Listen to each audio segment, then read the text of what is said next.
Hey, it's Shiruga. I'm gonna walk you through everything you need for a basic vendor setup that can be used for artist alleys, conventions, markets, pop-ups, and any other place that you'll be setting up shop to sell your artwork. But before we can start the video, we need a little bit of a tough love, heart-to-heart, honesty, eye-opener type of moment, if you will. These don't have to happen at your very first event, but they are going to happen in your boothing lifetime. And it's better to prepare for and expect them than to create your own beautiful and exciting, interesting memories. Like, let's be real, your first event is going to be extremely stressful. It's going to be awkward. You're going to make mistakes. You're going to forget something. You're going to realize you didn't prepare for 1 or 2 or 3 or 6 different scenarios. Why didn't I pack the paper weights for the wind today? Someone is going to ask you a question you can't answer. People are going to take a look at your art and then immediately walk away. People are going to ask you weird and sometimes rude questions about your art. People are going to walk right by your art without even looking, and then you're going to be grateful for the people who are nice enough to at least say hi before walking away empty-handed. People are going to have opinions and ideas for you and your art, and they don't care if it's not financially viable, physically possible, or only visually and artistically appealing to one person in the entire world. Them. You're going to sleep in, you're going to be late, you're going to ruin some of your art, you're going to get rained on, you're going to get blown away by the wind, you're going to forget that 30-pound dolly cart that would have made the long trip from your car to the booth location so much easier, you're going to forget that a venue somehow only has an elevator and no stairs, and that 30-pound cart that takes up all the space in the trunk wasn't actually useful anyways. And on that note, you're gonna run out of space in the trunk. You're going to leave an event with less money than you had before. You're going to leave an event breaking even more often than you like, especially in your first year. You're gonna have too much product one day and way too little product the next. Your setup is going to look worse than others. And best of all, your setup is going to be right next to your competition. Say goodbye to a good new home, little ducky. Now that we've got the tough love out of the way, let me tell you exactly what I would tell myself as a beginner vendor artist years ago. You can do this. The fact that you're here right now means you're already doing it. Your art is worthy. You are worthy. You love this and you care about this. The hard parts are nothing compared to the good. Most people are going to window shop and not actually buy. That's just part of the process. And it's like that for everyone. Every vendor is winging it, not just you. We're all confused and frustrated and probably don't really know what's going on, and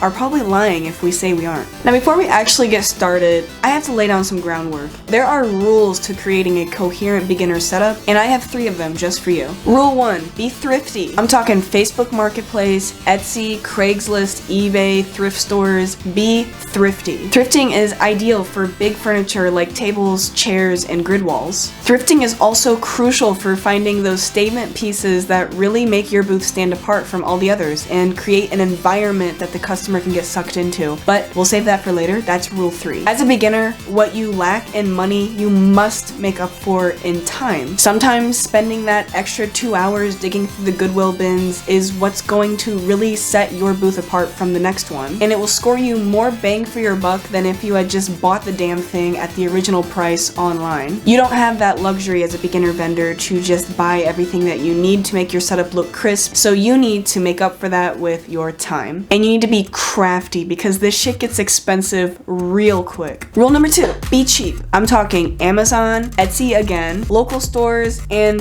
yes, we're gonna say it, AliExpress. This is different from being thrifty. Thrifty should be your number 1 option if possible. Cheap buying is great for reliable items where the quality needs to be at a specific level but doesn't have to be too crazy. Good examples would be basic decor setups like tablecloths, business card holders, little tiny statement pieces like butterfly stickers, and rarer items to find like holders, clips, and grid panels. We need to discuss the guilt tripping around buying from mega brands like AliExpress and Amazon. As a beginner vendor with low investment and high floor costs, you must do what you can. I spent about $1,500 to get my setup to where it is now, and that is just not even close to being attainable for most artists. Please cut corners and just buy from the bigger corporations consideration if it means more money can go into creating a more higher quality product and a better experience for the buyer. Rule number 3, create an environment. People want to be enchanted. Money is tight, right now especially, but always in general. Art is a novelty and a luxury, and people don't want to let go of their money when they already spend most of it on super boring things like rent and utilities and food. You have to whisk people away into the magical and wondrous world of your art and style. You're an artist, for God's sake. How do you create an environment? You must decide on a narrative for your shop, and it must be coherent. But don't worry, this decision does not have to be permanent. You are allowed to grow and change as an artist, and beginners shouldn't be expected to have all that fully fleshed out from the beginning. This is a priority to me, however, for 2 reasons. 1, it builds brand recognition. People will know exactly who you are from halfway across the room as long as you stick to a specific color palette and display setup. Then people will also recognize you when they go online and see that same similar vibe when they're trying to search you up. 2, it makes your art look way more expensive. This is a hard truth, but it is true. People will spend more money if the context clues and environment around the product indicate that it is expensive, valuable, and unique. Lean into FOMO by creating an experience that people can't walk away from without difficulty. I can't tell you what your narrative is going to look like, but I can share my own narrative and how I came across brainstorming mine. My shop uses pink and black colors to coordinate a color scheme with my brand. I chose these colors for a couple of different reasons, mostly because I like pink and I like black,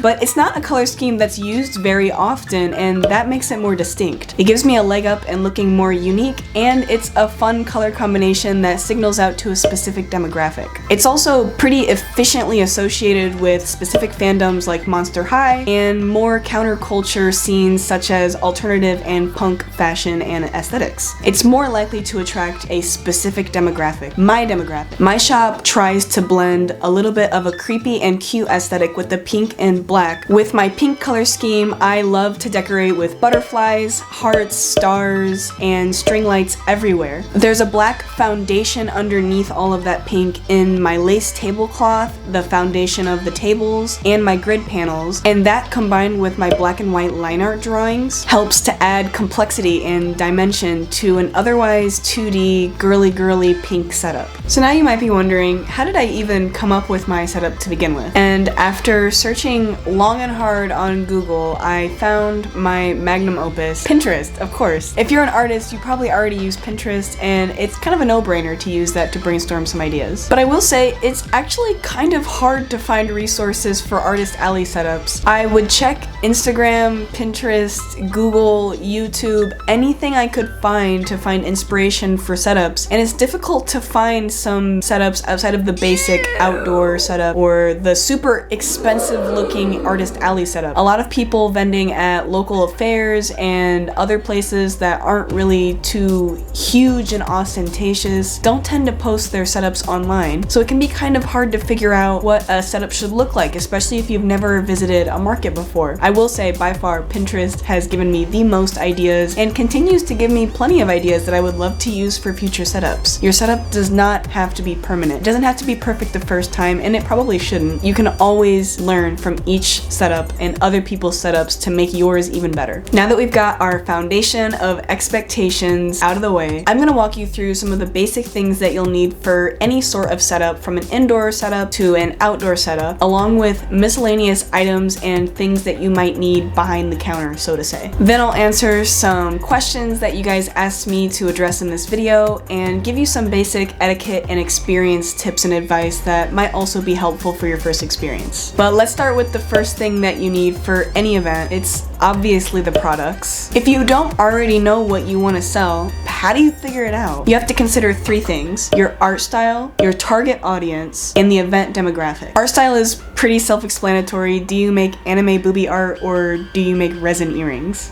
Your target audience is who buys your art, who's interested. We have to be very specific. How old are they? What hobbies do they have? Where do they like to shop? How much disposable income are they likely to have? Consider your target demographic kind of like this OC that you're building up. The more you understand and get to know your OC, the better you can make decisions about what type of art and art products that you should sell. And this takes time and mistakes and money, lots of money, usually money. It usually takes money. Now for the event demographic, you want to ask who's coming to this. Do not expect to understand this for your first event, and do not expect to completely understand this for any event. You can kind of start to get a good gist after a while. Who goes to farmers markets? Probably not going to be young people that stayed up all night or people that have to work over the weekend. They're usually people with more free time, more disposable income, and a specific affinity towards locally grown products and produce. Farmers markets have kind of a down-to-earth,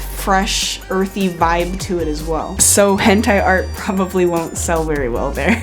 Some good examples might be botanical artwork or botanical-based artwork or functional artwork like macrame, resin, ceramics, bonus points if it's wearable like fashion or perfect for home and garden. Another great example is furry conventions. Who goes to furry conventions? Probably younger, more neurodivergent, and politically aware people. So like Gen Z, basically. They're probably furries. I mean, it's a furry convention, and they're definitely nerds. Okay, so we've got younger, neurodivergent, gay, nerdy people, probably not going to have a ton of time and money on their hands. However, the furry fandom is well known for being a very lucrative fandom filled to the brim with people who have plenty of disposable income to afford those very expensive fursuits. The furry fandom is well known for its lucratively high price floor and is filled with people who are ready and willing to spend their money. So what could theoretically sell here? Obviously, like anything furry related, anime or fandom based artwork, neurodivergent, LGBTQ, and political type artwork. Bonus if it's wearable, like a hat, patch, pin, button, anything like that would all be great options to sell at a target demographic like that. Don't worry if this part was really confusing and overwhelming to listen to. It's largely experience based. You can kind of get a good idea, but you won't really know until you actually participate at these events. And besides, events, even within the same niche, can be completely different just depending on the time of year, the type of people that showed up that day, the location of the event, and many more factors. If you want to be certain about the type of people that go to markets and the experience of that market overall, friends are your best tool. Make friends with other artists selling at these conventions and try to get a group chat going as soon as you can. Sharing experiences and knowledge is the quickest, cheapest, and best possible way to grow your shop and improve your quality as a whole. Now that we have a pretty good idea of what our art style is, who we want to sell to, and where the best place would be for us, we want to start to look into the cheapest and easiest starter products for beginners. Buttons are probably the cheapest product that any artist can make. The button maker will run you about $80, but after that, the buttons are extremely cheap to produce, about 10 cents per button if you're using your own paper. Usually these button makers come with their own sheets of paper, so you can always hand draw each button and just completely use the kit that it comes with and not ever have to buy or print or scan anything else outside of that $80 kit. Stickers are another popular option for artists, and they're really popular with customers as well. They're extremely cheap to manufacture through local print shops like Sticker Ninja, who has a really low price floor. But they can also be made at home pretty easily just by buying some sticker paper and using a printer to hand cut every sticker. Prints are another really popular option for most artists, but they're a little difficult to manufacture as a beginner. But you can always get them printed very cheap and conveniently at any local store like Walgreens, CVS, or Walmart. Just treat it like photo printing. If you have a home printer, that gives you even more options and flexibility with the quality of the prints, type of paper that you use, and the color settings. But ultimately, the best products that you can sell are going to be ones that you can't find anywhere else. Use your own supplies and check online to see if you have any other ideas that you can make pretty cheaply, and that will give you the best possible products to start with. You can always look on Pinterest and kind of steal ideas from other people's setups to get ideas for even more products like bookmarks, enamel pins, acrylic items, stuffed animals, shirts, books, jewelry, and more. But always consider your audience when thinking of new products and types of products to sell. Older generations pay out for more expensive items, so they would probably be more likely to buy a very expensive, handmade, hand-sewn floral pattern piece and not so much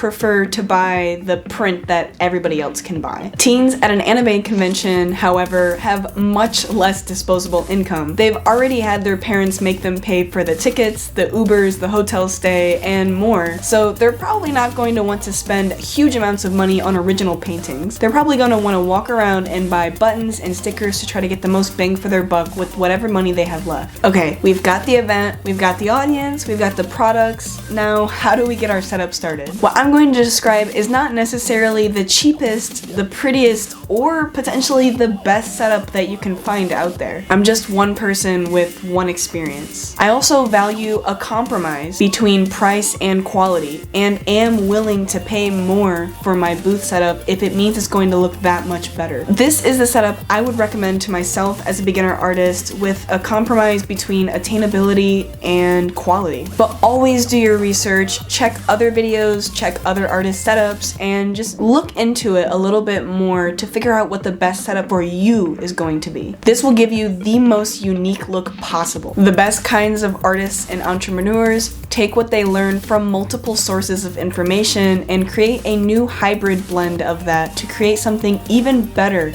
than all of the other pieces individually. That's what art is. I'll show the items that I can in this video, but for larger pieces, I'll just edit in like listing photos and where you can find that. Now for a basic pop-up setup, which usually is just comprised of one 4 or 6 foot long table. You're gonna need the table, obviously. This is optional depending on the setting. A lot of times for conventions and artist alleys and just larger groups, there will already be a table available for you that comes with a package. But for smaller pop-ups and especially outdoor markets, you're gonna wanna have a table. I personally use 4 foot tables, mostly because that's just what I bought at the time, but it gives me a lot of flexibility with bigger indoor setups and especially outdoor setups. Chairs, another thing that's optional depending on the space. You're gonna wanna have them just because you're gonna eventually need them somewhere. Artist alleys and conventions will have them available, and if an organizer for a smaller market is really nice, they'll have some available for you, but just plan on having some for you and whoever you intend on coming with you, just in case. They're super duper cheap. From Walmart and pretty much any thrifting place, you can find a basic folding chair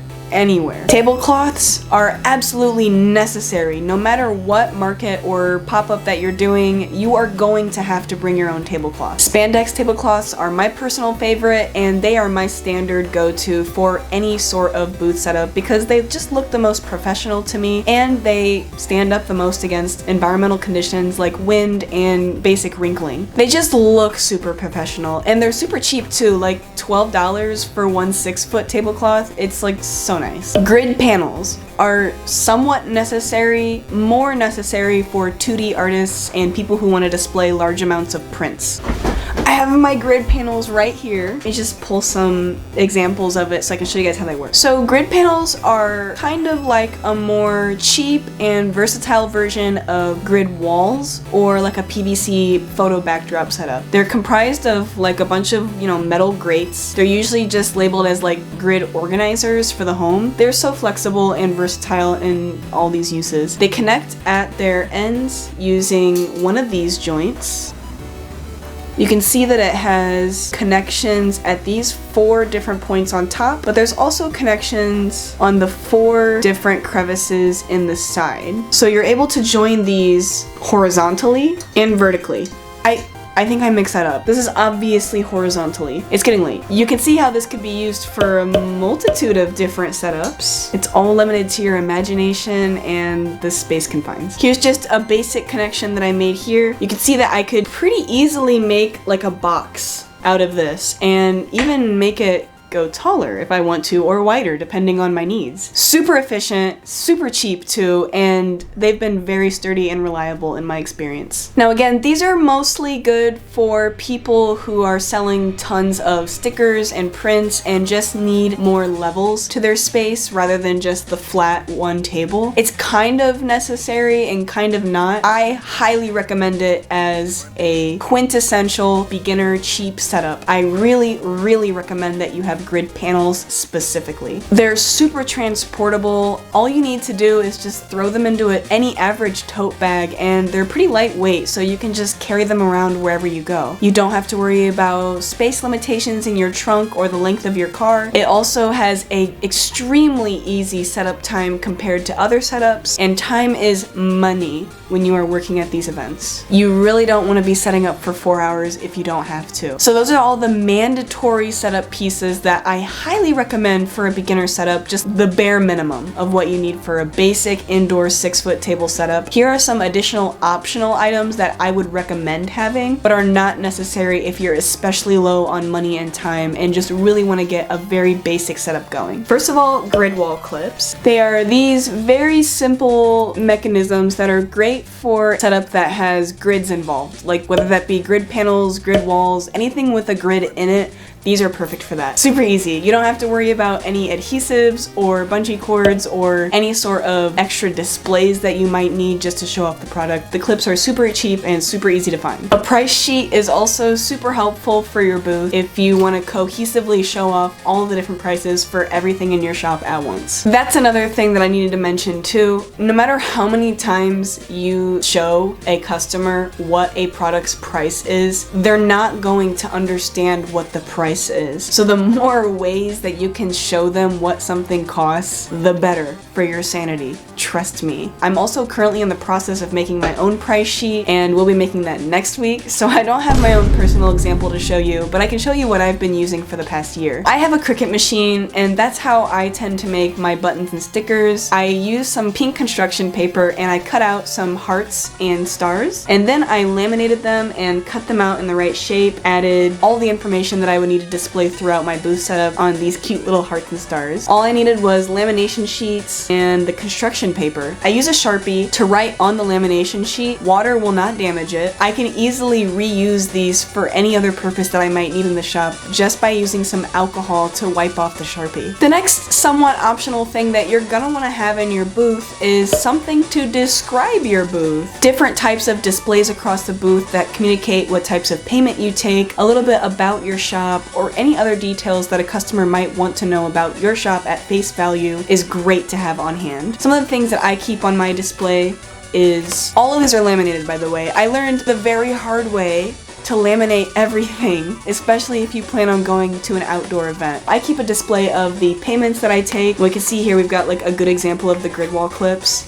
I literally just clip it and then hang it on the grid wall. It's so convenient and easy and super easy takedown. I just leave them on because it beats having to like reattach them every time if I know exactly where it's going. I keep a display for the payments I take. We'll get to that later. I also keep a display a little bit about my shop, just showing like what I care about in my shop, the values of my shop, why my shop was created. I donate 10% of all the profits in my shop to a specific organization or charity every month. This shows that I was doing the Native American Rights Fund, which was my November through January charity. Right now it is the South Project. I believe that's going on from February through March. This is also another example of super easy reusable displays. I just use some alcohol and I wipe it off and I'm ready for the next month. I additionally have a display specifically for my apparel. It's a really big one because I put my apparel on display very specifically in my shop to save space. It's helpful to have something on hand to have right next to the shirts that show how much it is, how to find more colors and sizes. The last thing that I highly recommend having a display of is QR codes for digital payments. I have my QR codes for Cash App and Venmo on here because it's so much easier to just have the QR codes right in front of their face, ready to scan when they're ready to pay, instead of me digging out my phone,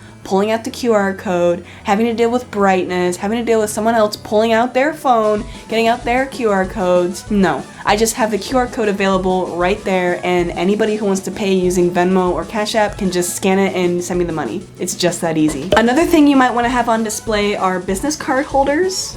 These are so cute. I got a 6-pack of them for like $5 on Amazon. They're kind of optional just because of the versatility of business cards these days and how many different options and possibilities that you can tweak for your own unique experience in your shop. Business cards are no longer mandatory in the form that we are familiar with. People use business cards, stickers, QR codes, thank you cards, and a vast array of other different opportunities to market your business and ways to contact you outside of the event. And it's especially important to have something free that somebody who isn't interested in buying right now can take home with them. That way it opens up a possibility for them to figure you out later on, or potentially even just support you. That is another great outcome of markets is, yes, the profit, but to also create connections with people and have that one-on-one time with people that will then be loyal to you afterwards. After the event is done, after everyone has gone home, you will still have that extra person that is rooting for you in your art. I still use business cards right now, but I actually have been wanting to switch into double-sided stickers that have a QR code for my business on the back. I love the idea of a freebie sticker that people will take with them and then be able to use the QR code on the back to find me later. People are way more likely to pick up a free sticker than they are to pick up a free business card, and people are way more likely to use a free sticker than they already use a free business card. A sticker is much less likely to be thrown away in the trash when they get home. And on that note, freebies are a great tool for your shop that you could look into having. People will often make little freebie stickers of a random character or design that they like that are just available for free for people who are walking by. That way, customers leave your booth feeling like they interacted with you and feeling good about the product that they just interacted with. Another great product to consider having in your booth is containers to hold your products. This is very dependent on whether your setup is display only or interactive with the customer. You have to ask yourself whether you want a customer to give you what they want to buy or tell you what they want to buy. There are pros and cons to either measure and could be more or less beneficial in different settings, but it is really up to you and really influences your display setup a lot. So my table only setup right now is display only. I keep most of my prints behind the scenes where I am, and I just give them to customers that want them. But I have used displays and containers to hold prints back when I would let people just pick up the prints that they would want to use. I love these pink ones that I found on AliExpress. They fold in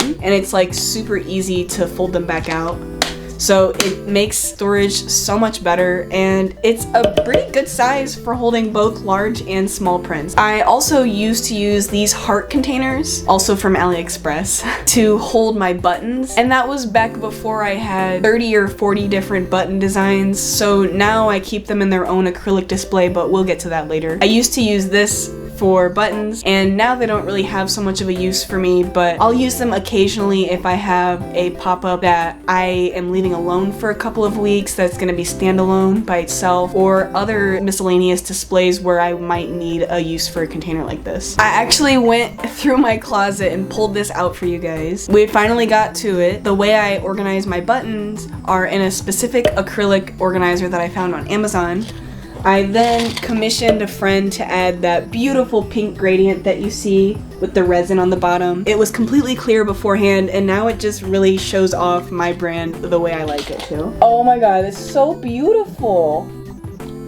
Yeah, I'm very happy with how this display looks. I used 2 of these to display all of my button designs. It has made button organization and inventory so much easier on me, and this was the cheapest organizer that I could find. It was actually like 20 bucks for each one, which if you are not in the acrylic business or have any experience buying anything acrylic, that is a very good steal. Oh yeah, and then the other optional thing that you need for your booth setup, which is actually not optional at all, is your shop name. You need some way to display something about your shop. This is less labeled optional because it's actually optional, and more labeled that way because of how flexible and versatile this could be for your setup. Depending on the needs and wants for your display, you could have a wide variety of ways to display your shop shop and introductions to your shop. No matter how your setup looks and no matter where you're setting up, you will always need a shop name and some way to show that on your setup. And there are so many different options with such cheap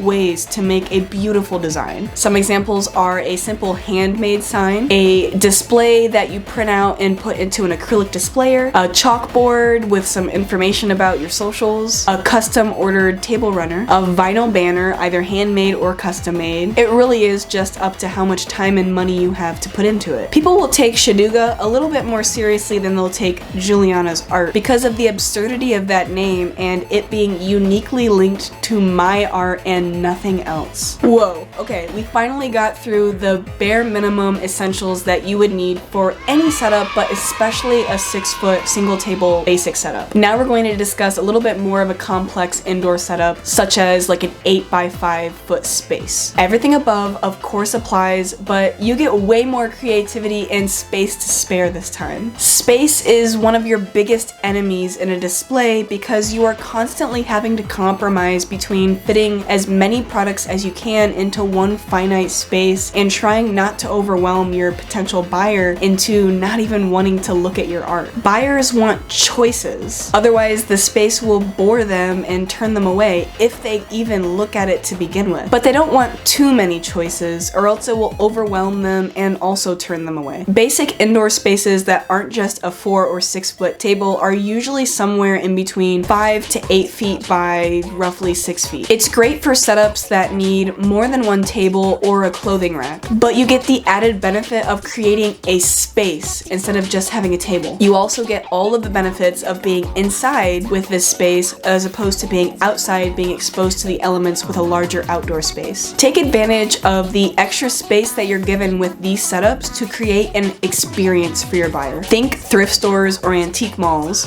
What booths are you drawn to? It's probably the ones with string lights, rugs, and furniture, right? The ones that kind of look like miniature dorm rooms or something that you could see yourself living in, something that has a specific vibe to it. This is your guidebook on how to create an environment. Use it. Ambiance should be your #1 priority after deciding on the products for your shop. I will die on this hill. I'm gonna include a couple examples of my 8x6 setup, and I swear this was by far my favorite setup out of every single setup that I've ever made. I wish I had rugs for the space, but they're really expensive, and I just had the one tiny one. But in the future, I would love to add more rugs because I feel like it gives it a more coherent look to the entire space. You want to prioritize a space that's walkable, but also somewhat private. Some people love to chat with you about your art and the event, and believe me, you'll know it when they come to your booth. But most people want to be able to explore your art and walk around in your booth without having the expectation of needing to talk to you or the expectation of buying something. Give people the space to experience your art without the expectation of buying anything. Sometimes just saying hi, that you're available if they have any questions, or ask them about their day is just enough to do just that. Pay attention to the customers that are visiting your art, but don't stare them down or bother them with tons of small talk if they aren't responding to it. Potential customers are kind of like timid little deer, just like us. Yes, we are all just tiny little hobbits that are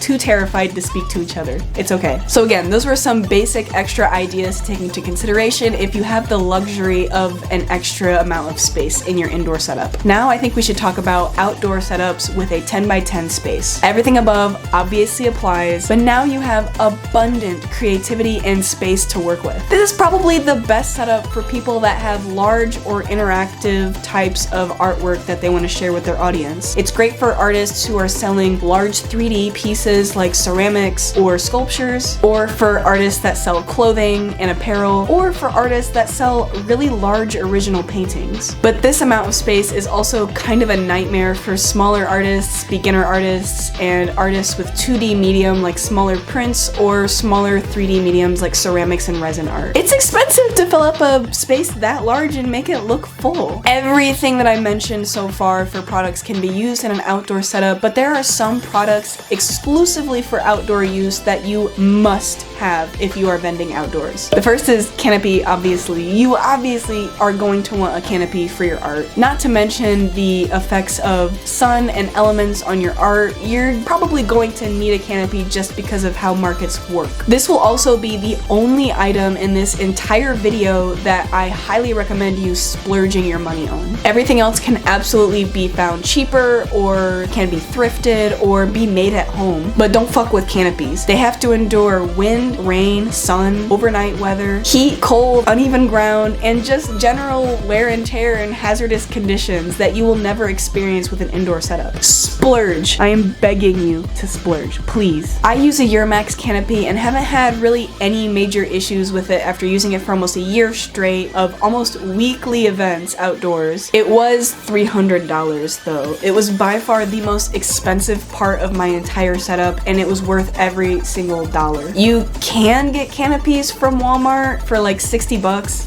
but please don't do that. All it takes is one single raindrop and that thing is about to be flying all the way across the street. You do not want that to happen, especially when your art is inside. To make it easier on yourself in the long run, just stick with a basic default square leg 10x10 white canopy. This is the most basic canopy setup and can be used for every single outdoor market that you have. Most bigger ticket fairs and markets that are outdoors will require a standardized look for all their canopies, meaning the white 10x10 ones. And so you don't really want to mess around with different canopy colors and sizes. In the long run, you'll end up spending more money on multiple canopies and replacing multiple canopies at a time instead of just focusing on a one standardized white 10x10 one. And always get straight leg canopies, don't get angled ones. This one's kind of a personal choice. Please, just hear me out on this one. Angled legs are much better at handling adverse conditions like wind and rain, but they also significantly decrease the amount of workable space you have in your shop and make the space look a little bit more cramped than a straight leg canopy does. Just get the more expensive one. You do not want to spend $100 every year rebuying the same Walmart canopy all because it couldn't handle one rainstorm because you accidentally left it outside overnight one night. The next thing that is mandatory is sandbags or other weights for your canopy. I don't care what you use, but you must weigh down your canopy when you are vending outdoors. This is non-negotiable. 20 to 45 pounds is a really good range for what your weight should be per leg. Always try to go higher if you can. Some canopies include sandbags in their package when you buy them, but those can tend to be pretty cheap and break easily, so I highly recommend buying some separately if you can. For a good chunk of last year, I used the black Velcro bags that came with the Euramax canopy that I bought, and they worked mostly fine. The thing that I didn't like about them was how cheaply they were made. The seams started ripping after a couple uses, and because I was using sand at the time, this meant it was very messy for me. I was leaving like a pile of sand wherever I went. Now I use Euramax water weights, and I much prefer them to anything sand or anything fabric. These are just like plastic gourds that you fill with water and you kind of just strap them onto the legs. So much more sustainable, and because I'm using water that's watertight in a container, I don't have to worry about any sand leaking out, and it will overall be a little bit heavier because the plastic containers that I'm using are a little bit bigger than the small little fabric bags. I found them pretty cheap on eBay. I think I found a pack of 4 for like 60 bucks, and they're usually in the hundreds. Please use weights on your canopy. You do not want to know what happens when you don't use weights. For filling your weights, you can use sand, water, or bricks. I've used all three. I've used camping bags, I've used the fabric weights, I've used water weights, and I think the water is just the easiest. It's by far the easiest, and it is the simplest. It's a little bit more expensive than using bricks or sand or like a camping bag. It's just easier at some point. The next thing that you need to have for an outdoor setup is tarps. You usually only need like 1 or 2 6x8 foot ones, and you can find them pretty cheap at Walmart, and I bet you could thrift them even cheaper. The amount of tarps you need kind of depends on like the mass of your setup and how many tables you have. I usually only need like 1 or 2 to cover it, and it's enough to cover the whole pile of my setup from top to bottom. You want to have tarps with you to protect your items in case of overnight rain or wind while you're away from the canopy. Typically, outdoor markets tend to last multiple days, and you don't want to be resetting up your entire setup every single day from the ground up. Always lower your canopy down and shift most of your setup to the center of the canopy and then place the tarp over it. That way it's all in one centralized place and it greatly decreases the risk of damaging your canopy or your setup. Tarps help with that extra level of security with elements, but it also helps to deter theft overnight. You always want to take your more expensive items home with you at the end of the night if you aren't able to take everything with you at the end of the night. People don't really want to crouch underneath an already lowered tent and then dig through a pile of tarps that are super loud and crackly, go through all of your different bins just to find like a sticker. You also want to get a portable fan. I know this sounds optional, but it's not. It's not optional, trust me on this one. I would show you mine, but it's all packed away right now and I don't really feel like going to get it. It's a portable battery operated fan. The batteries are honestly the most expensive part of it. We were able to use this fan on 2 D batteries for, I want to say, over 20 hours before it finally crapped out on us. You want to have a fan. Trust me, you might not think you want it, but when you need it, you will need it.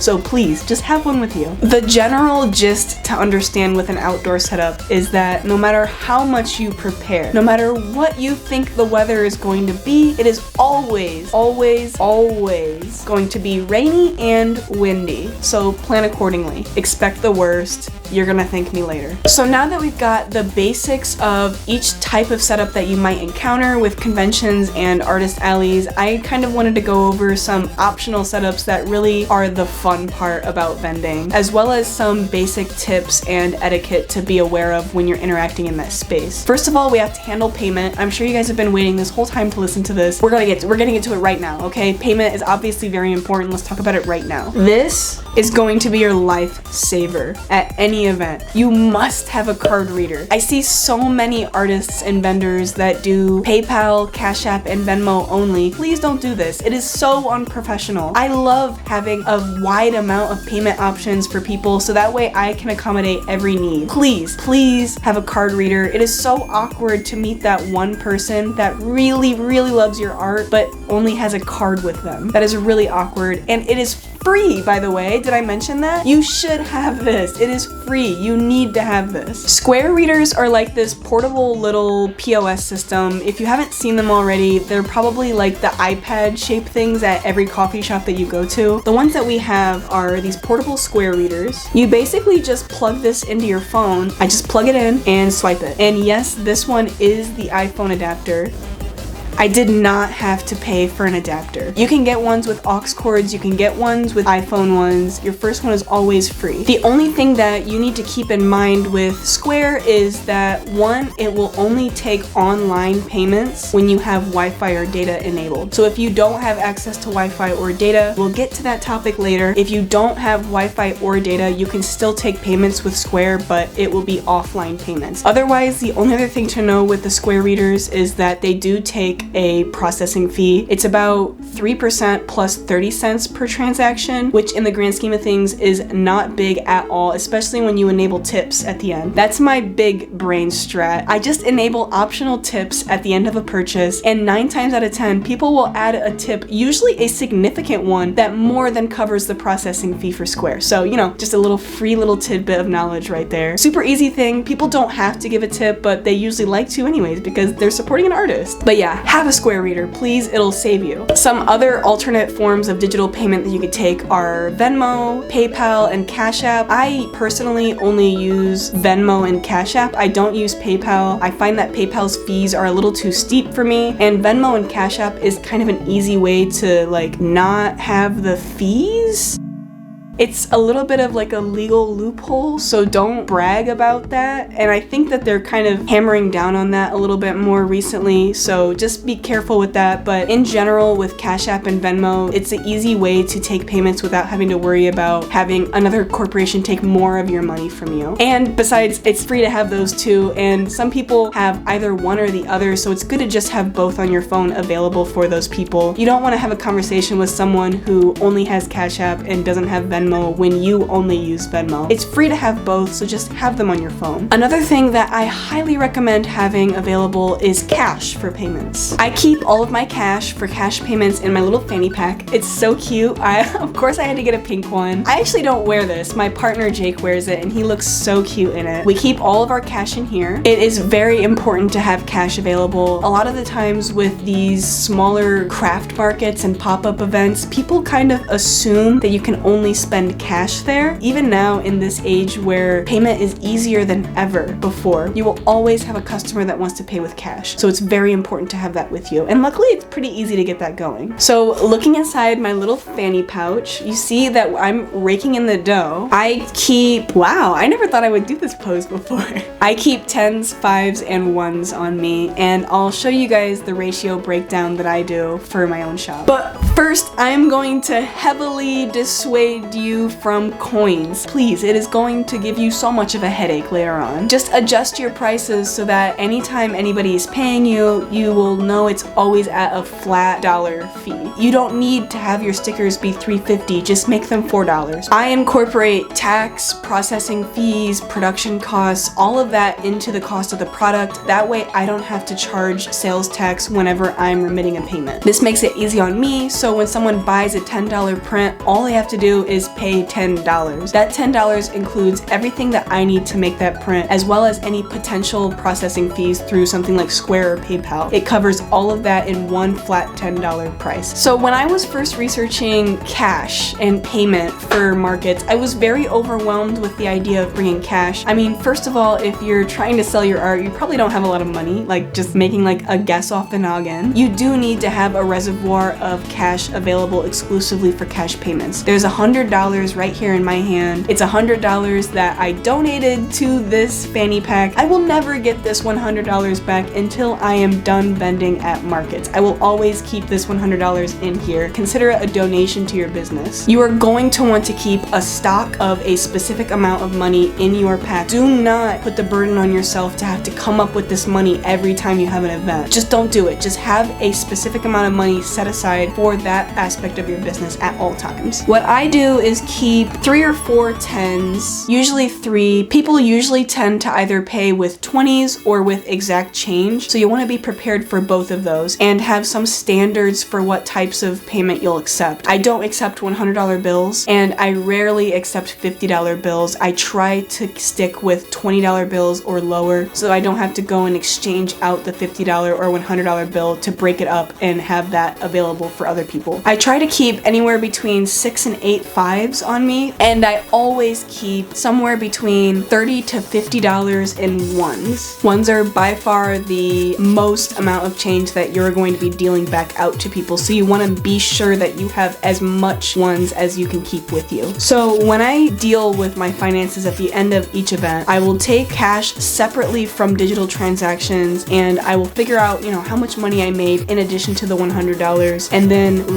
ratio out the bills in the fanny pack to this ratio of bills. That way, by the time the next event rolls around, this fanny pack is ready to go with a set $100 every single time. I will always know exactly how much profit I've made because I know I keep a stock standard $100 in my fanny pack every time. This is another great reason why you really don't want to have coins with you. It is hard to go from quarters to dollars when you want to reallocate that ratio again. Another tool that has been insanely useful for me is having a tackle box. This is just like a generic fishing box that I found either at Walmart or on Amazon, and I love this one because it has so many different tiers of tools inside. I keep tools in here that I might need for various situations that might happen. It's kind of like a toolbox away from home, if you will. I keep things like S-hooks, batteries, tape, scissors, rubber bands, duct tape, super glue, literally anything that you think you might need tool or supply-wise for your shop. anything that might break, any reinforcement you might need like zip ties or bungee cords, all of that would be a great thing to fit in your tackle box, and it's super easy to just take to and from the events to any other place. It's also important to have a specific designated space for all of the supplies that you need for every setup. I use plastic storage bins to hold everything that I need for any setup in one designated area of my office. It makes it super easy to travel with them because it's just a storage bin that I can pick up and take around with me. I try to keep most of my fabric setup pieces like my flag, lace, tablecloths, apparel, stuff like that in its own container so that way it doesn't get dirty by touching other aspects of my setup. I have another tote for all of my decor and containers like string lights, my gachapon machine, containers to store prints in, all of that stuff in its own separate tote. And then I keep my products in their own third tote. This is an extra reinforced tote that I use that is completely watertight, and I use that to store only my products and things that I need to have on hand with me, like my card reader. The cost of storage bins can really add up, especially if you want those super industrial strong ones like I use for my products. Overall, you can find a 2 or 3 pack of them pretty cheap at Walmart, and again, I would assume that you could find them even cheaper on Facebook Marketplace or at any thrift store. Okay, so now that we've got all the boring stuff out of the way, you know, there's gotta be some things that you have around your booth that just make it a little bit more special. I'm gonna show you guys some of the things that I keep on hand to really give my booth that extra Shaduga pop to it that tells you exactly who I am and what I like. These are probably the 2 biggest attractions that bring people into my booth. The Hello Kitty clock, I swear people try to buy this more than they try to actually buy my art. It brings in a lot of kids and a lot of alt people. Yeah, I have to have this on hand. I thrifted it a couple years ago and it is super cute and it matches my setup, so I have to have it. This is a plushie that I adopted in Japan, in Osaka, I think. I've had it for like 7 years at this point. It's little things like that around the house that you can take with you, and it just amplifies the space. It makes it feel more like home or more like a place that you would want to live in yourself. It is inspirational and it sparks creativity and makes people excited to be there and learn more about you. I always try to keep a fully charged Bluetooth speaker with me. This is just another household item that you might already have lying around. Otherwise, it can be pretty expensive to buy a good quality one. These are great for outdoor markets because, as you know, with outdoor markets, they can be very large, and even one huge music source for that market might not reach every single tent. So having our own little music playlist going in our own tent really amplifies the space and gives it more life. Plus, it takes a lot of the burden off of having small talk with people who might be too uncomfortable to have that with you. Another thing that you're going to legally want to have with you at all times, if not on display in your booth, is a registered retail certificate. This is mine.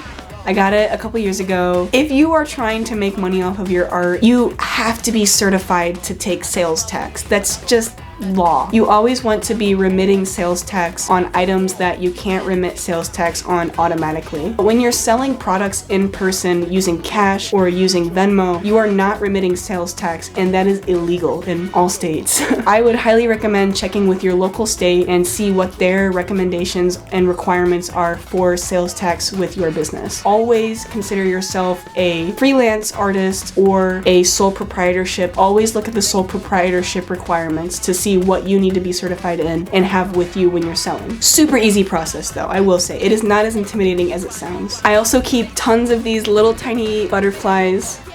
They have a little bit of sticky tack on the back so I can just attach them anywhere in my booth. It's so cute to see little tiny butterflies hanging out while you're looking at art. I don't know, it makes the space look more cute. It's the little tiny details. Another thing that I try to keep on hand are bags for orders. I have 3 different types of bags here. It is nice to have little bags on hand for people who are buying multiple items and just want something to shove it all into and, you know, only have like their purse or their wallet with them. I mentioned this earlier in the video, but this is another piece that I keep on hand. It's an acrylic displayer. This was like $1 at Walmart. I use this for a variety of different things depending on my needs. Right now it shows the different sizes of prints that I have, but I've also used it to display my mailing list QR code. I've used it to display a link to all of my shop information or information on my charity of the month. It really is up to you how you want to use these displayers, but it's a great way to use your space more effectively without having to take up so much table space. I highly recommend having a binder available for mailing list signups. It really is just a basic sheet of paper that says sign up for the mailing list and like email and name. I mean, I made mine in like Word in like 5 minutes. Another thing that I keep on hand for my setup is a photo book of all of my prints. These are basically just examples of all of the different artwork that I have available for sale. Even if you are currently displaying everything that you have for sale, people aren't gonna see everything. So having a book available that people can flip through is a really nice way to allow people to focus solely on what you have available to sell. And plus, it's kind of like a little portfolio that you can show to anybody that might be interested. I'm not gonna go crazy showing you guys every little detail about my setup. I'll have plenty of photos of all of my setups in this video that you can take a look at. It's all about the little things that you can bring that makes it unique. But for now, let's just move on to some extra advice and some questions that you guys had for me that I can answer. This section is gonna be more for extra tips and things that you should take into account during each event that you might not be thinking about right now. It's important to take into account other costs besides products, event cost, and setup. Obviously, you want to be prepared for any hotel or Airbnb accommodations. Gas is another huge chunk of your budget that you're gonna have to take into account, especially if the venue that you're vending at is out of town. Consider this in conjunction with hotel costs when you decide whether to stay at a hotel locally or drive to and from each location. Is it cheaper to drive to and from the venue, or is it cheaper to drive to the venue and then stay at that location throughout the duration of the event? I'm based a few hours away from Indianapolis, so whenever I have an Indianapolis event, I have to consider whether it's worth driving to and from Indianapolis every single day for that event, or driving to Indianapolis and paying a huge fee to stay at a hotel or an Airbnb throughout the duration of the event. Food is another huge expense that you must take into account for any event. McDonald's is so much easier than bringing your own food or snacks, but is it actually cheaper? What if you want coffee on the road trip there and back? Or what if there's a booth near you that has the most delicious food that you want to try? All of these are different food expenses that you want to take into account before you actually have to make those decisions. And on the note of money, you should have some spending money left aside for enjoying the event. Don't be all work, no play. It is so stressful to come to an event purely just to work and to not enjoy yourself there. But no worries, this one is super optional. It can be very expensive to vend, and sometimes spending money just isn't in the budget. But lucky for us, we're artists, and artists love art trades. And it's as easy as asking. Sometimes when I really appreciate an artist's work, I can feel pretty self-conscious about my own work and whether they would even want to do an art trade with me. But it really is just as easy as asking. Most artists are totally down for an art trade, and it's kind of a compliment to have an artist want to do an art trade with you. Generally, I try to stick with a set point that we exchange products based on. So if somebody wants a print from my shop, my prints are sold at $15. And if I'm doing an art trade with that artist, I will go over to their booth and pick something out that's roughly $15. Sleep is another really important one. I know everybody says it, but you must sleep. You're going to be driving for several hours to get to the event, setting up for several hours before and after the event, and then spending hours selling your art and interacting with people. You are going to want sleep. There is a lot involved with markets, and it is very time and energy consuming. Try to bring a friend, a partner, or a family member. It helps, I promise you. Plus, having someone to split hotel and gas costs with can actually make a difference in whether or not you profit from an event. But of course, always thank them for their help by offering maybe a free dinner, some of your art, or sharing that experience together, anything that you're able to exchange for as a thank you for them helping you out. Wi-Fi is a huge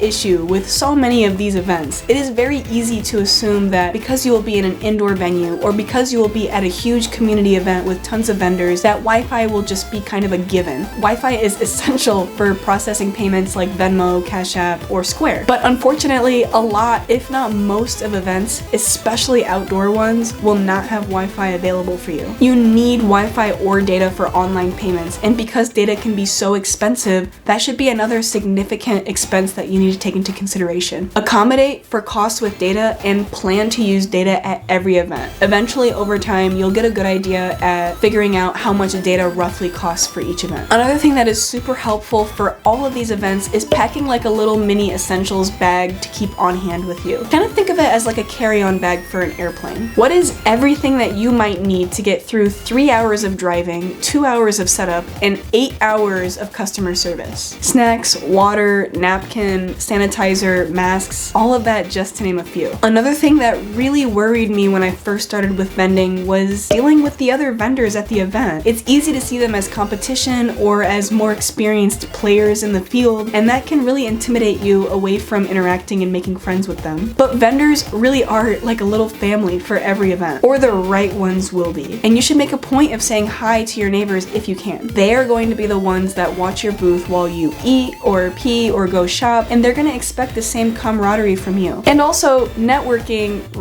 making friends is so much fun, especially as an artist. It's one of the best parts about events overall. We go to these events to make a living off of our art, but there's so much more to each event than just the money, and networking is a huge part of it. One of my favorite parts about every event is visiting all the booths I like at the end of the weekend, saying hi, introducing myself, and exchanging some information about how we felt about our experience at the event. I love asking for their input and learning more about their shop, and then taking a business card home with me so that I can look them up later and say hi and make a new friend. Art friends this way have been 90% of the connections that I've made with my art over the past year, and these are people that are going to be friends and allies for life. It can be really scary interacting with other people, especially for your first event, but just remember, they are like your little family and they are there to help you. Just ask. Vendors are 9 times out of 10 more likely to be able to help you with questions like the Wi-Fi password or where the nearest restroom is or when load-in should be finished than an event organizer is. They're usually going to be way more willing to answer any questions you have and have a nice attitude on top of it. Plus, artists are always really nice people. They're some of the nicest people I've ever met, and we chose art for a reason. We have a connection that is inherent just by being there, and that gives you a huge leg up in creating new friends and relationships. The last kind of tip that I wanted to discuss was managing expectations. That's kind of how we started out the video, was just me giving you a rundown of all of the nightmare situations that can and will happen as a vendor. But now I kind of want to revisit that a little bit so that you aren't going into an event and having an experience that you didn't expect, or at least decreasing the likelihood of that happening. Managing your expectations with an event is a really hard pill to swallow, but it is essential for managing your sanity and maintaining a good positive aura throughout these events. People are going to walk away. People are going to dislike your art. People are gonna buy from your vendor neighbor and then walk right by your booth without even making eye contact. As a matter of fact, most people are not going to buy from you. Purchases are typically in the far minority at an event, especially during specific months of the year, conflicts with other events in the area, and just general shittiness in our economy with the recession and COVID. There's so many different reasons not to spend your money, especially at an event like this that is optional, luxury, novelty. It is not essentials. So most of the time, people are not going to spend their money. It can be really hard to remember, but there's so much more that you can get out of events besides just money. Networking, creating new friends, having new experiences, connecting with the community, meeting new loyal fans and customers that will return again and again to see you, experiencing new art, and spending so much time with people who share your interests and abilities is a few of the many good reasons to vend. Another way to manage your expectations with the idea of vending is to consider that it is not the only option for you as an artist. Some people make their entire income just from vending and attending different vending opportunities. But some artists make all of their money exclusively not vending and have never vended in their lives. The art world is so expansive and versatile, it can be kind of hard to see the opportunities that are available, especially if you've grown up in a society or a household that doesn't interact with or respect art. It can kind of seem like an underground world to a lot of us who love art but are generally new to the art world. But if you know where to look, the opportunities are everywhere. All that to say, just give vending a try. It's a super inclusive and very affordable opportunity for artists that really just want to give vending a shot and see what it's like to sell their art and have a little bit of that business mindset and attitude. But don't be discouraged if artist alleys or vending is just not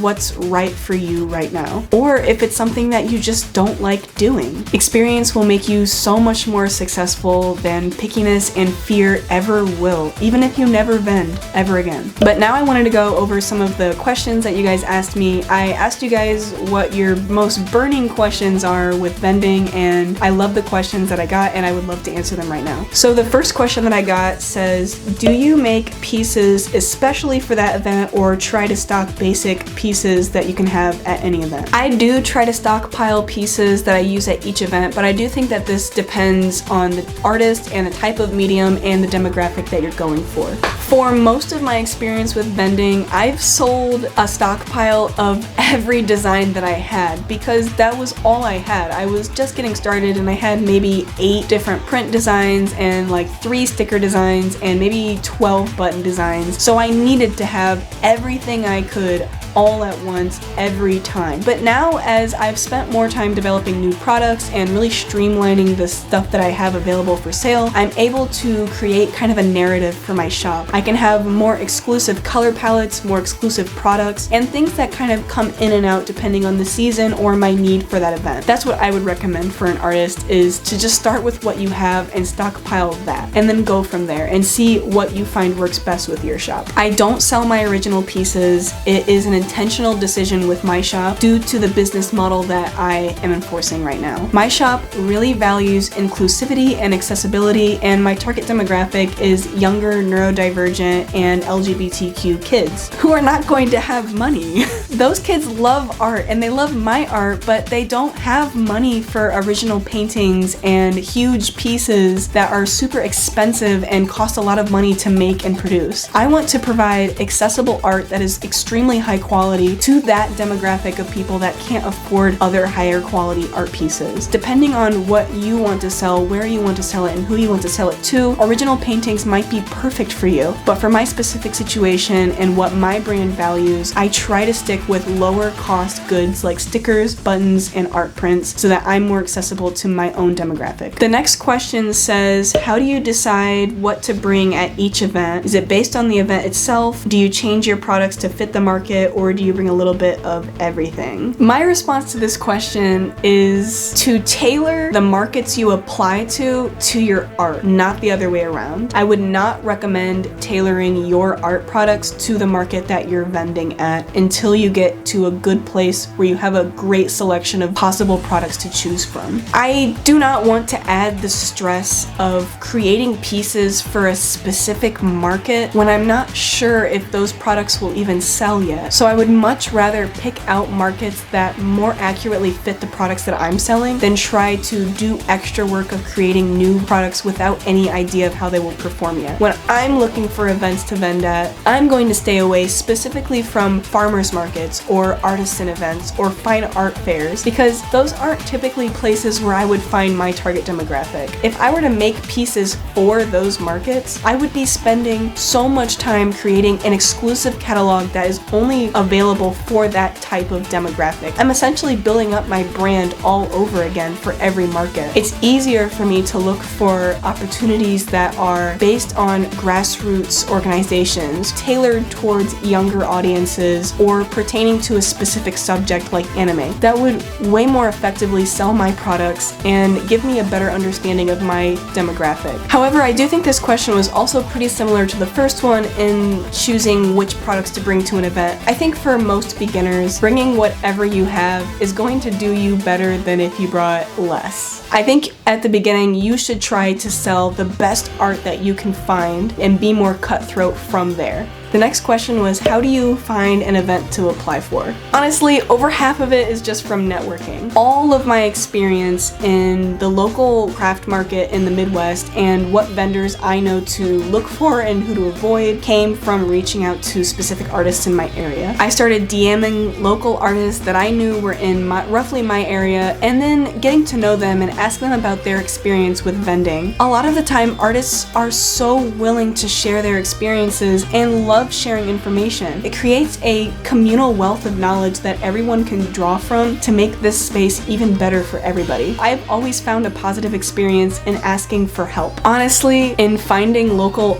art friends, I would look at the galleries that are on display at my local museum, or trying to search up different artists that are specifically in a big city, stuff like that. Once you know a couple people, you can use their own profiles, the posts that they're making about events, the accounts that they're following, and really exponentially grow from there. And once you actually attend your first event, that is a wealth of vendors and potential friends and connections that you can make, and it will exponentially increase from there. All you have to do is just get started. Going to events, meeting new art friends, building your little art army is going to very quickly exponentiate your opportunities for new events. Consider every single artist you meet a new possibility for connection and sharing information that can help everybody. Everyone wins when you share what you've learned and they share what they've learned. I wouldn't be close to where I am today if it weren't for the tens and hundreds of artists who are willing to share how they've grown and what worked for them with me. Just like I'm trying to do now, sharing what I know with you. I have been in the shoes of a beginner artist, very lost and confused not too long ago, and it was people being willing to share their experiences and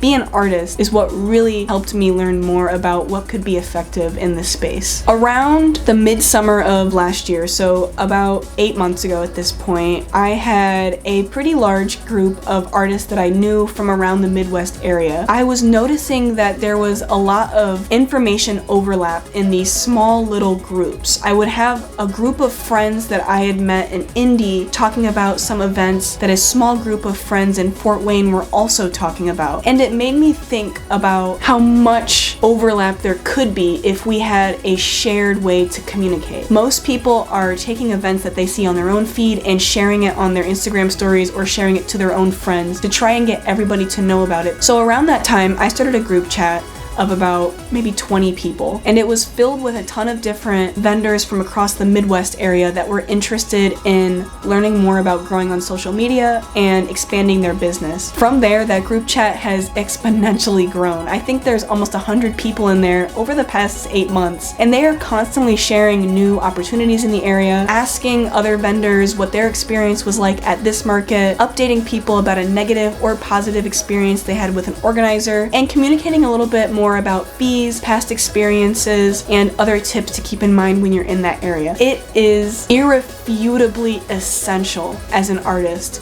to communicate and connect with others. And the more people you can communicate at once with, the better your and their odds are at being successful. I cannot recommend networking enough. Don't think of it as networking. I went to college for biology. Networking was just this big boogeyman in the air that you couldn't succeed without networking. And I had no idea how to do that. As an autistic, ADHD, introverted artist, I had no idea what that meant. But in the art world, it's so much easier than what it sounds like. It really is just making friends, asking somebody about their art, getting to know their story and what they liked and didn't like about the past 2 days. That's all it takes to network. Showing somebody that you actually value their art and you value their experience and you're interested to know more about them, that is networking. Okay, so that's great and all, but I'm at the point where I don't know any artist at all and I don't know where to start. Can you please just tell me where I can look? Fine. Okay, I have some extra advice for you guys. This is the hard one because the other half of me finding out about events was simply me just researching it myself. This is the hard one because it takes the most amount of time and results in the least amount of results. But it is still an effective way to find events in your area and at least get you started. Again, like I mentioned earlier, I would go through local artist pages to see what types of events they were posting about, what kind of setups they were posting with, what types of accounts they were following, and trying to see if I could figure out about any new local events from there. The events that are going to be easiest to get into as a beginner are also going to be some of the hardest events to find online. A lot of them are very small and grassroots and can really only be found out about through connecting, networking, living in your own community, exploring your community, and opportunities in that area. However, these events are going to be the most accessible for beginners and will really give you a good leg up in being able to look more appealing for larger conventions later on. For smaller events, I will go on Instagram and look up accounts using the words market or collective and then trying to find ones that are in my area. I'm sure, as you can already imagine, that is very, very difficult to narrow down from, but I was able to find a handful of local events that I've attended with just by doing that. Other websites that you can check for larger events that really aren't on a huge industry scale would be Do317, Eventbrite, AnimeCons.com, and Google. Google really is your best friend in this situation. The easiest way that I've built up my own repertoire of events that I like to go to is just by asking friends their experience on events that they just went to. That is by far the easiest way to find out about new events, but it usually means that you have to wait until the next season or the next year to even participate in those events, so it takes a pretty large amount of commitment to that over time. It's useful to have a spreadsheet or a reservoir of different events and information pertaining to that event, like the location, date, average booth fee, deadline to apply. All of that information is really important to collect throughout the year so that you have an even bigger and more coherent database to look at every year and stay organized on what deadlines to look out for. In the meantime, there are so many other smaller events that take place on a recurring basis throughout a season, or recurring events throughout a specific amount of time. You can always find a small show to do now while you work on building up a repertoire of bigger events that you can save up for and apply to later on. So the next question was, what is a standard, low, or high booth fee, and how do you justify particularly expensive ones? I will say first of all that price depends on so many different things and is very, very, very unique to each artist. Event costs can be expensive to one artist but very cheap to the other, depending on the type of art that they sell, where they're at in their art business, and what they expect to get out of that market. But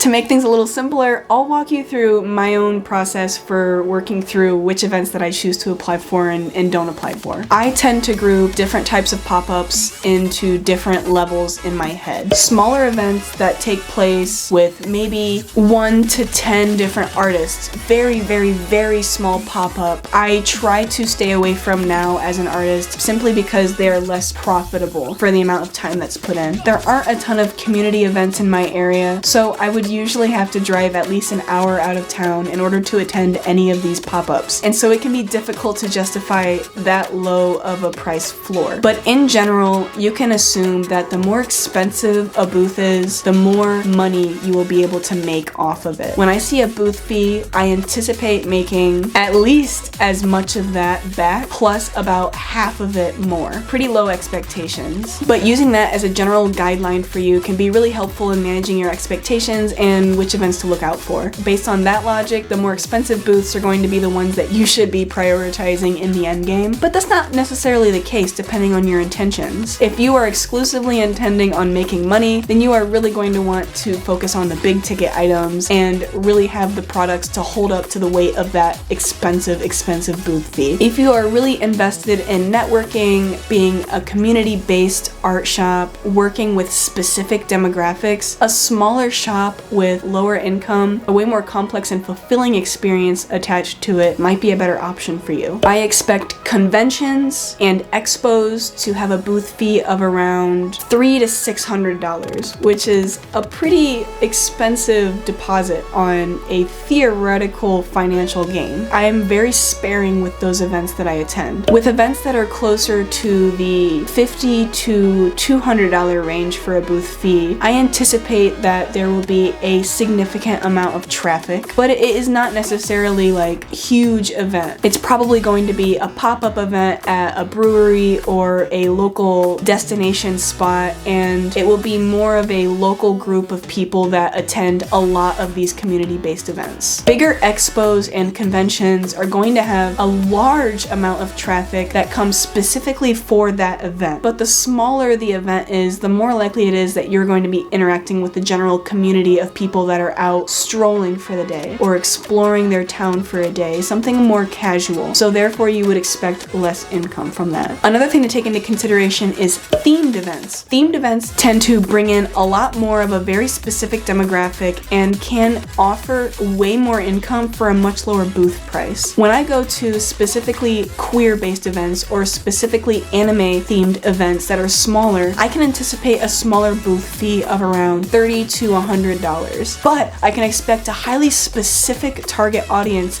to show up at that event. With a queer event, I know specifically queer people are going to be coming to that event. I know that my art serves really well with queer people because queer people tend to be in my target audience. So those are great events for me. In terms of figuring out whether a booth is particularly expensive or not expensive, I think this really does just depend on your experience with the event and your experience with vending in general. There are so many organizers out there that treat this as like a landlord position where they're in it to make the most amount of money and don't care as much about the community aspect of vending. And so you get a lot of seriously inflated booth prices with no guaranteed traffic in return. Those are scam organizers that you just have to learn from experience or learn from other artists' experience with them. You cannot really know for sure what the traffic is going to be for an event, but you can look at the average statistics for each organizer's event and draw your conclusions from there. One $60 booth event is not going to be the exact same revenue for me as another $60 booth event. If you have one event that is $30 booth fee, but it's a queer Halloween themed party, I'm probably going to make way more money with my art there than if I was at a $30 art summer day market outside of a brewery. Seeing the booth prices itself is not enough information for me to draw a conclusion from. I need to know more about the organizer, the location, the time of the year can play a huge role in how effective a market is. Advertising for a market can play a huge role in that. There's so much more to an event than the price associated with it, and you should never pay more money for an event just because you think that that bigger money will be justified with bigger income. The last question that I would like to answer today asks for a recommendation about shoppable setups. So how to curate an environment that is shoppable for people.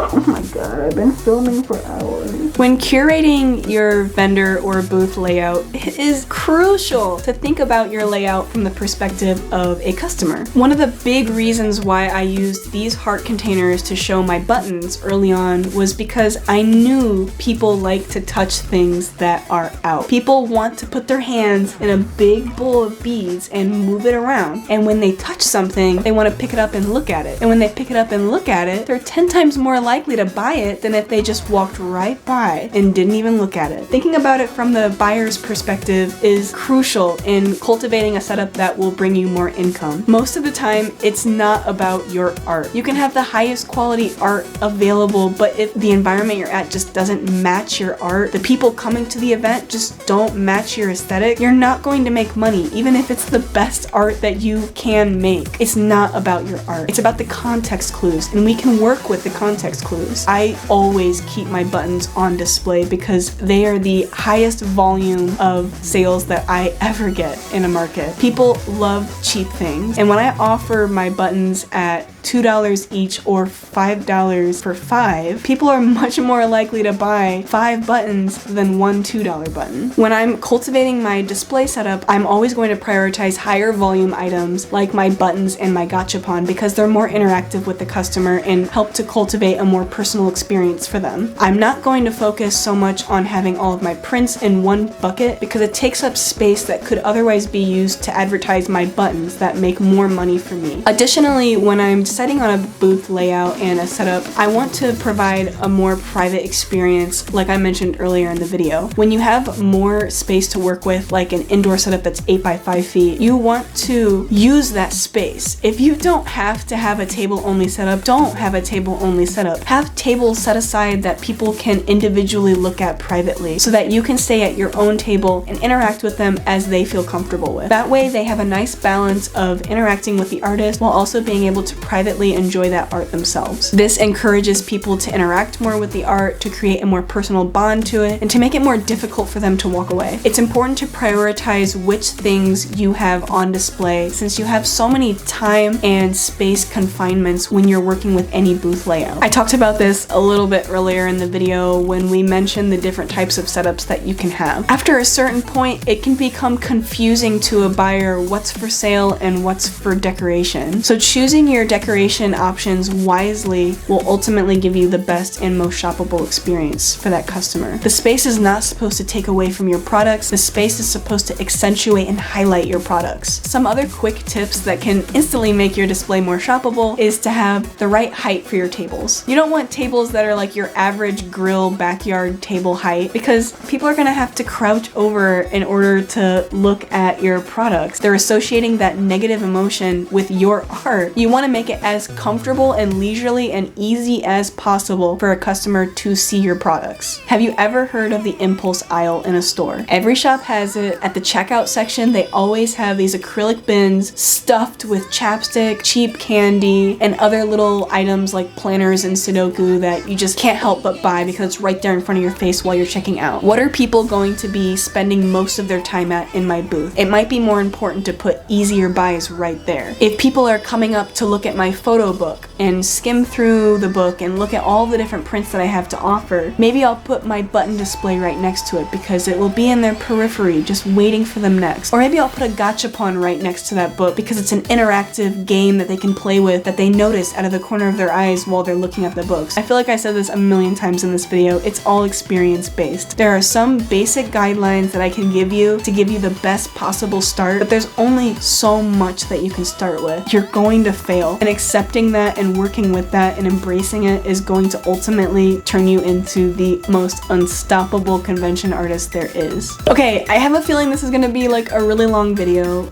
so thank you so much for watching this far. If you have any other questions, please leave them down below. I would love to answer them, but if you have your own experiences to share and other advice that you think a beginner should know, please share that down below as well too. I would love to curate a master post almost on this video of just everything a beginner should know before they go into their first market. Anything helps, and again, I'm so thankful that you watched this far. Thank you so much for watching, and I'll see you in the next one.